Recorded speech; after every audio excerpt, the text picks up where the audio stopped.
Good morning! So, ngayon, ito yung iniinom ko as a breastfeeding mom. Sakura Healthy Milk Tea with Chia Seed and Moringa. Moringa is malunggay. Tapos, ang dami niyang mga ingredients na dito na pampa-boost ng milk supply. So, sa umaga, ito yung iniinom ko. Katapos ko lang din magpadede. Ayan. Tapos, water.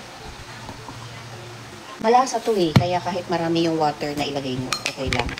Timplahin nyo na lang kung ano yung tansya nyo sa tamis. Pero malasa siya, kahit na ganito lang kaliit yung sachet niya. Pwede nyo rin itong lagyan ng ice or milk. Or pwede rin kayo maglagay ng tapioca, diba? Para talagang milk tea.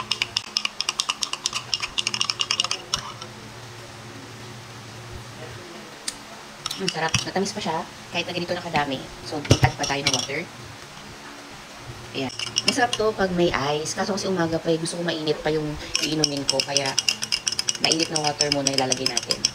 Lakas nito makapagpa-boost ng milk supply. So, ganito kadami, diba? Okay na yung lasa sa akin. Okay na yung tamis. Tapos, creamy pa rin siya. Kahit na ganito kadami yung amount of water mo. So, dito pa lang, sa ganito kadaming tubig, busog ka na, diba? Kaya malakas talaga siya makapagpagatas. Sa lasa niya, para may idea kayo, para siyang winter melon. So, if hindi available lang sa Bao or hindi ka nakakapagawa ng mga moringa, malunggay soup, ito pa lang ang lakas na makapagpagatas. So, ito yung iniinom ko simula nang lumabas si baby. And adequate na yung breast milk ko para kay baby.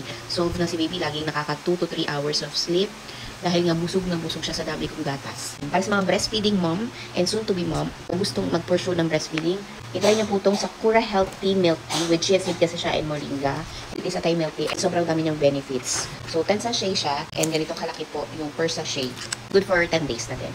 Click niyo na lang din yung yellow basket.